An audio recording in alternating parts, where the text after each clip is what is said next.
রোজা একটা রাখা যাবে না, রোজা রাখতে হবে দুইটা। এক রোজা রাখা মাকরুহ, দুইটা রোজা রাখতে হবে, 9 তারিখ আর 10 তারিখ। আর যদি বলেন যে না 9 তারিখ রোজা রাখবো না, তাহলে 10 তারিখ 11 তারিখ দুইটা রোজা রাখতে হবে। মুহররম আশুরাকে কেন্দ্র করে দুইটা রোজা আমাদেরকে রাখতে হবে। আল্লাহর রাসূল সাল্লাল্লাহু আলাইহি ওয়াসাল্লাম বলেন যে আশুরার দিনে 2টি রোজা যদি কোনো বান্দি রাখে, তাহলে তার পূর্বের 1 বৎসরের সগীরা গুনাহ আল্লাহ মাফ করে দিবে। সুবহানাল্লাহ। রাখা দরকার আছে না নাই? وَأَمَّا مَنْ خَافَ مَقَامَ رَبِّهِ وَنَهَى النَّفْسَ عَنِ الْهَوَى فَإِنَّ الْجَنَّةَ هِيَ الْمَأْوَى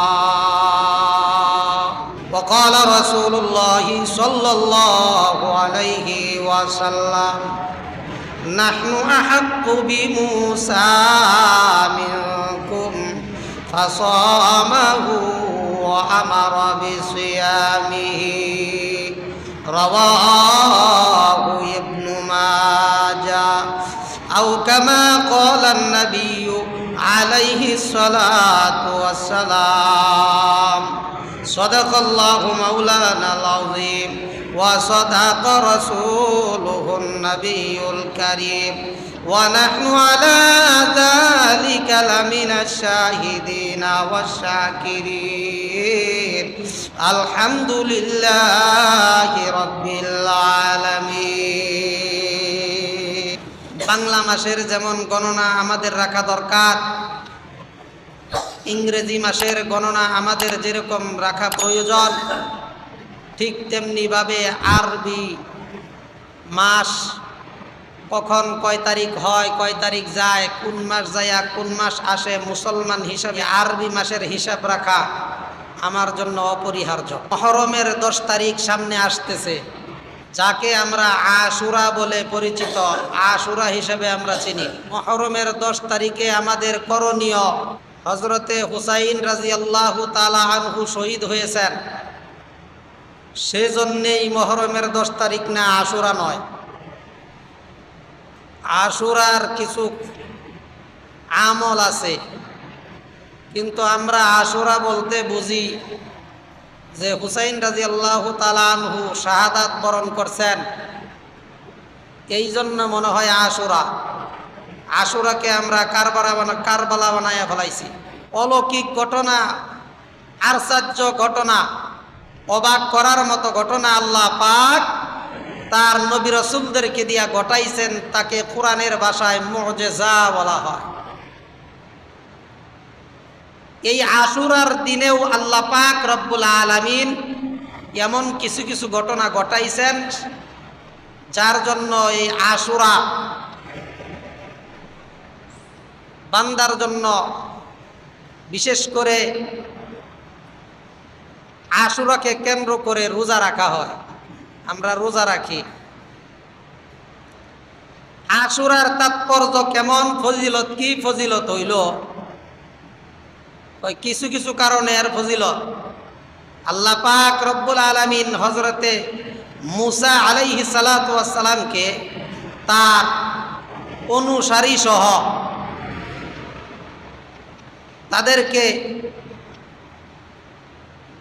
নীল নদ পার করছেন। এটা একটা অলৌকিক ঘটনা। নৌকা নাই, স্টিমার নাই, কোনো ট্রলার নাই। মুসা আলাইহিস সালাতু ওয়াস সালামের 12টা গোত্রকে, মুসা আলাইহিস সালাম সহ এই 12টা গোত্র মুসা পয়গম্বরকে অনুসরণ করেছেন।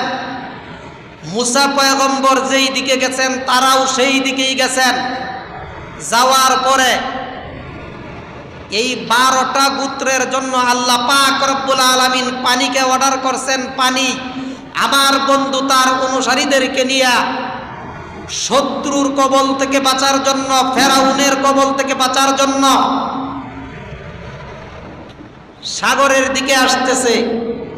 পানিকে আল্লাহ অর্ডার করছেন যে আমার বন্ধু মুসার জন্য এবং তার অনুসারীদের জন্য ফাঁক হইয়া রাস্তা হইয়া যাব। সুবহানাল্লাহ। পানিকে অর্ডার করছেন, অর্ডার করার সঙ্গে সঙ্গে 12টা রাস্তা হইছে। কয়টা? 12টা রাস্তা হইছে। এখন 12টা রাস্তা হইছে, এই পানিগুলোর ফাঁক হইয়া সইরা যাইয়া কি করছেন? পার্টিশন হইছেন, পার্টিশন। কিতাবের মধ্যে লেখে একজন এক পুত্র আরেক পুত্রকে আমরা বাংলায়, খাস বাংলায় বুঝি গোষ্ঠী। এক গোষ্ঠী আরেক গোষ্ঠীর যদি না দেখে তাহলে চিন্তায় পড়ে যাবো যে আমরা আগে যাইতেছি কে, ওরা ওদের জানি আবার কি খবর, ওদেরকে তো দেখা যায় না। 12টা রাস্তা করছেন পানিকে সরাইয়া দিয়া। আল্লাহ পাক রব্বুল আলামিন মুসা পয়গম্বরের অনুসারীদেরকে বাঁচানোর জন্য কিতাবের মধ্যে লেখে এক পুত্র আরেক পুত্ররে দেখতে পারবে না, পার্টিশন এমন যেন না হয়, সেই জন্যে মহান রব্বুল আলামিন প্রত্যেকটা পার্টিশনের মাঝখান দিয়া জানালা সিস্টেম করে দিয়েছে। সুবহানাল্লাহ বলে। পানি এই দিক থেকে সেই দিকে যাবে না। আমরা যেরকম এই যে থাই লাগাইছি, জানালা লাগাইছি, ওই বাহিরের পানি ভিতরে আসতে পারে না, কিন্তু ভিতরের কি হইতেছে না হইতেছে আমরা বাহির থেকে ঠিকই দেখতেছি। এরকম জানালা সিস্টেম করে দিয়েছেন, এক পুত্র আরেক পুত্রকে দেখবে। মূল ঘটনা বলার উদ্দেশ্য আমার এইটা না। ঘটনা মূল আলোচনা হইল আল্লাহ পাক রব্বুল আলামিন আশুরার দিনে কিছু তাৎপর্য আছে, সেই জন্য এই দিনে আল্লাহ পাক রব্বুল আলামিন মুসা পয়গম্বর এবং তার অনুসারীদেরকে নীল নদ পার করাইছেন অলৌকিকভাবে। কিভাবে? কয় নৌযান নাই, ট্রলার নাই, স্টিমার নাই, চলাচলের জন্য কোনো বাহন নাই। আল্লাহ পাক রব্বুল আলামিন যদি ইচ্ছে করে এর চাইতেও আরো সহজভাবে বান্দার জন্য ফয়সালা করতে পারে কিনা। এটা কিন্তু খুব সহজ কাজ না। এই সমুদ্রের বুক চিরা রাস্তা হইয়া বান্দাকে পার করা, এটা কেবলমাত্র আল্লাহর জন্যই সম্ভব, আর কারো জন্য সম্ভব নয়। এই দিনে আল্লাহ পাক রব্বুল আলামিন মুসা পয়গম্বরকে পার করছেন।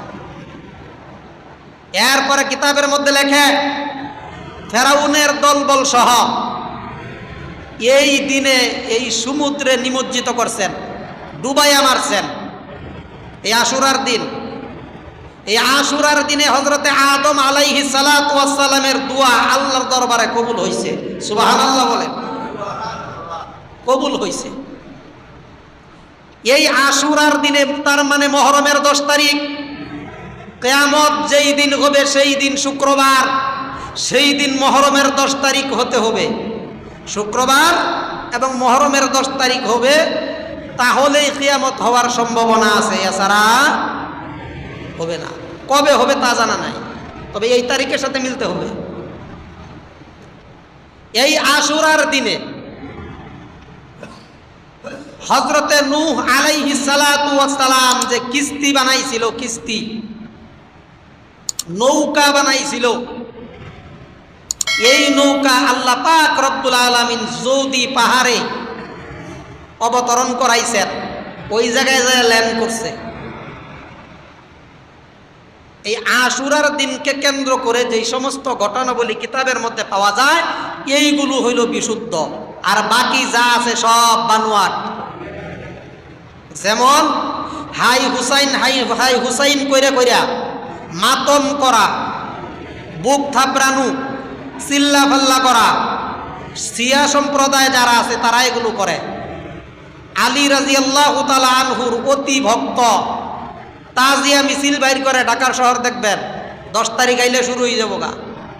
এখন কিছু কমছে আগের তুলনায়, সরকার প্রধানও মোটামুটি এই সমস্ত দিকে নজর দিছেন। বেশি কুসংস্কার আস্তে আস্তে কি করতেছেন, সমাজ থেকে দূর হয়ে যাইতেছে ইনশাল্লাহ। এই তাজিয়া মিছিল বাইর করে, হাই হুসাইন রং সিটাসিটি করে। আমরা সারা বছর আল্লাহর ইবাদত বন্দিগি করার চেষ্টা করি, আর বৎসরে একদিন হুসেন রাদিয়াল্লাহু তাআলা মারা গেছে কবে?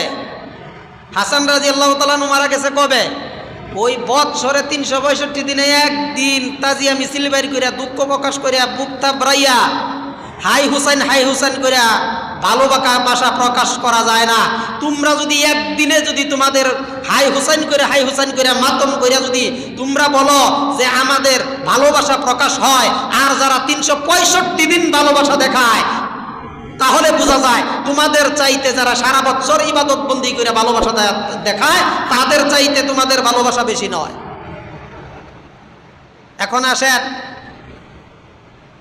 আশুরার দিনে রোজা রাখতে হবে কেন? আশুরার দিনে রোজা রাখতে হবে এই জন্য, হযরতে মুসা পয়গম্বর নীল নদ পার হইছেন আর ওই দিনে ফেরাউনের বাহিনী ডুইবা মরছেন। সেই জন্য মুসা আলাইহিস সালাতু ওয়াস সালামের অনুসারী যারা আছে, এত সুন্দর সুবর্ণ সুযোগ আল্লাহ দান করলেন, পানিকে রাস্তা বানাইয়া ওই পারে যাওয়ার ব্যবস্থা করে দিলেন। সেই জন্য এই বনি ইসরাইল জাতি কি করলেন? শুকরিয়া আদায় স্বরূপ এই দিনে রোজা রাখা আরম্ভ করে দিল। রোজা একটা রাখা যাবে না, রোজা রাখতে হবে দুইটা। এক রোজা রাখা মাকরুহ, দুইটা রোজা রাখতে হবে, 9 তারিখ আর 10 তারিখ। আর যদি বলেন যে না 9 তারিখ রোজা রাখবো না, তাহলে 10 তারিখ 11 তারিখ দুইটা রোজা রাখতে হবে। মুহররম আশুরাকে কেন্দ্র করে দুইটা রোজা আমাদেরকে রাখতে হবে। আল্লাহর রাসূল সাল্লাল্লাহু আলাইহি ওয়াসাল্লাম বলেন, আল্লাহর রাসূল সাল্লাল্লাহু আলাইহি ওয়াসাল্লাম সাহাবায়ে কেরামকে বললেন যে তারা যেহেতু রোজা রাখে আশুরার দিনে, মুসা পয়গম্বরের অনুসারী হইয়া শুকরিয়া আদায় স্বরূপ তাদের চাইতে আমাদের মুসা পয়গম্বরের উপরে হক বেশি। সুবহানাল্লাহ বলেন। আমাদের পূর্বপুরুষ যারা আছে, নবী রাসূল দুনিয়া থেকে চলে গেছেন, আদম পয়গম্বর থেকে নিয়া হযরত মুহাম্মদুর রাসূলুল্লাহ সাল্লাল্লাহু আলাইহি সাল্লাম পর্যন্ত, এর পরে যত সাহাবায়ে কেরাম গেছেন, তারা যেইভাবে অনুসরণ করে গেছেন আমরাও সেইভাবে অনুসরণ করব ইনশাআল্লাহ। আল্লাহর রাসূল বলে সাহাবায়ে কেরাম, নাহনু আহাক্কু বিমূসা মিনকুম ফাসামাহু ওয়া আমারা বিসিয়ামিহি।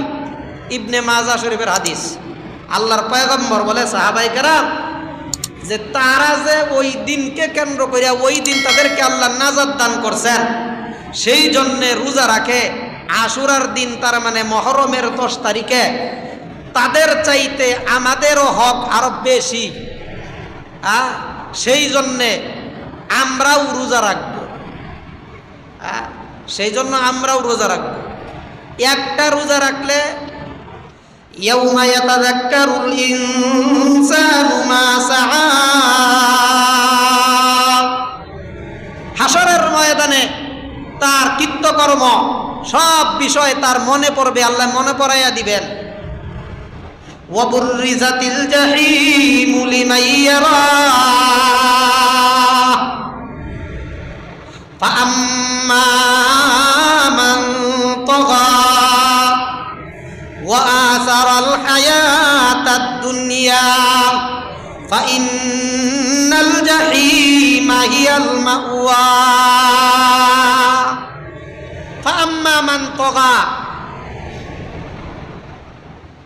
যারা ওই মহান রব আল্লাহ পাক রব্বুল আলামিন থেকে বিমুখতা করেছেন, আল্লাহকে ভুলে গেছেন, আল্লাহর নাফরমানি করেছেন,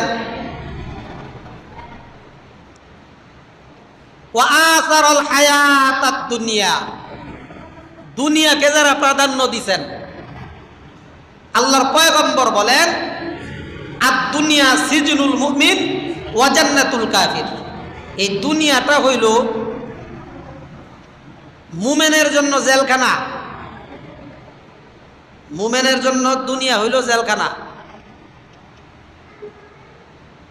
আর কাফেরের জন্য দুনিয়া হইল বালাখানা। হাদিসের ব্যাখ্যাকার বলেন যে দুনিয়াটা মুমিনের জন্য জেলখানা কেমন? দুনিয়ায় জেলখানার ভিতরে যে সমস্ত আসামি থাকে, এই আসামিগুলো সে স্বাধীন না, পরাধীন।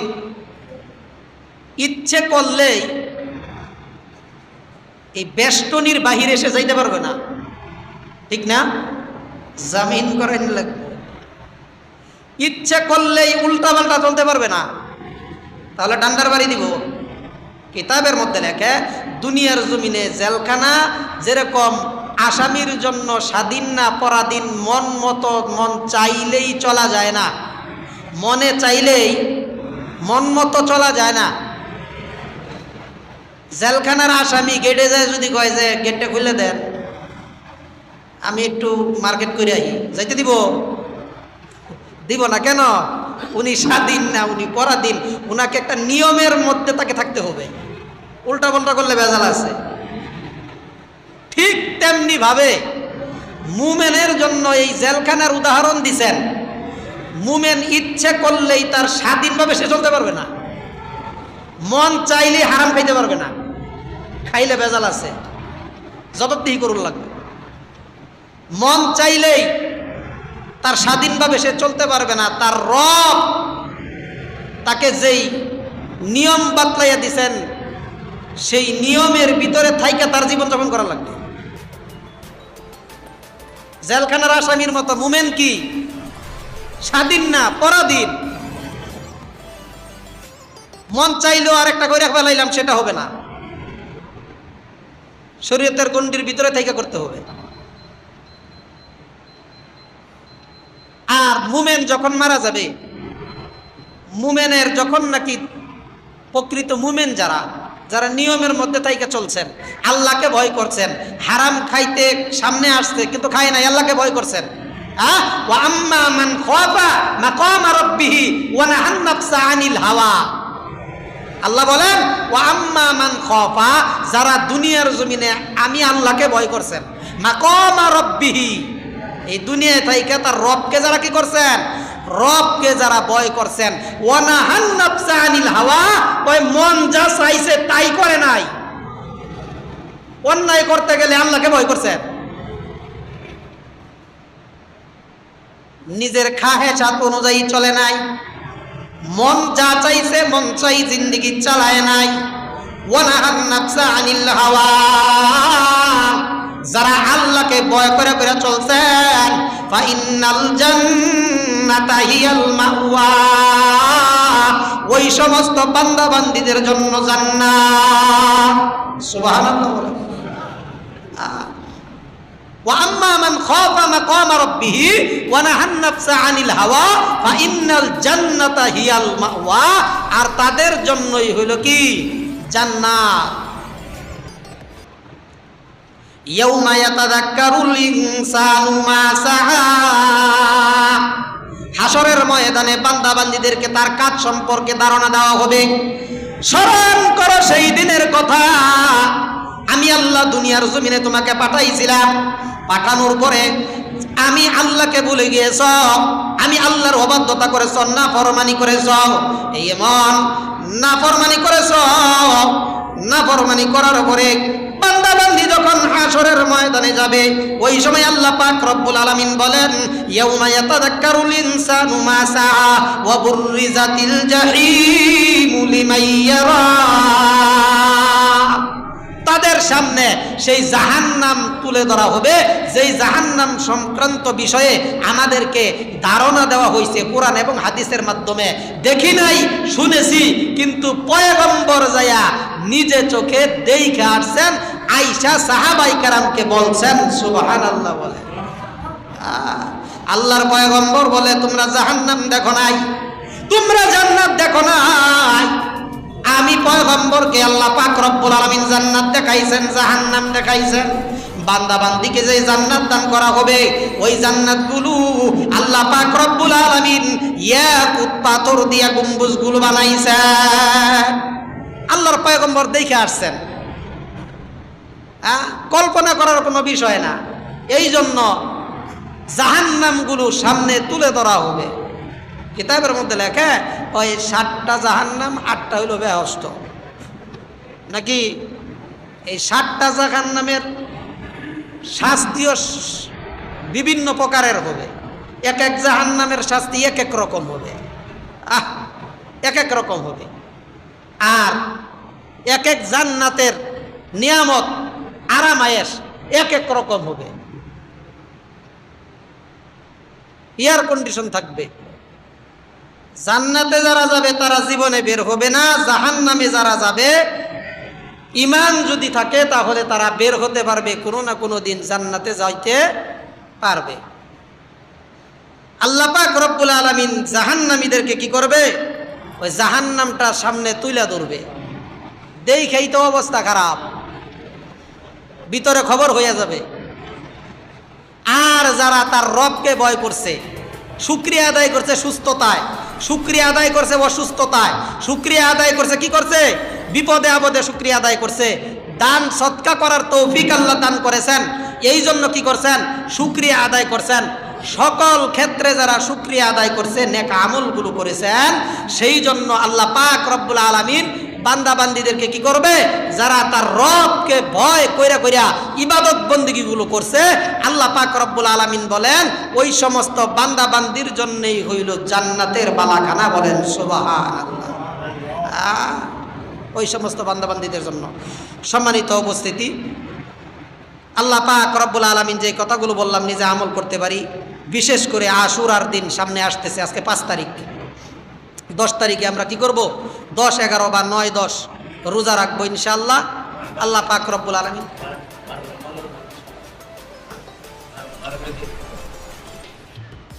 মঙ্গল বুধ বৃহস্পতি একদিন আগ পিছ করে আপনারা করতে পারবেন। যদি 9 তারিখ থেকে করেন 10 তারিখ পর্যন্ত, 10 তারিখ থেকে 11 তারিখ পর্যন্ত। আল্লাহ পাক রব্বুল আলামিন আমাদেরকে আমল করার তৌফিক দান করুক। সকলে বলে আমিন।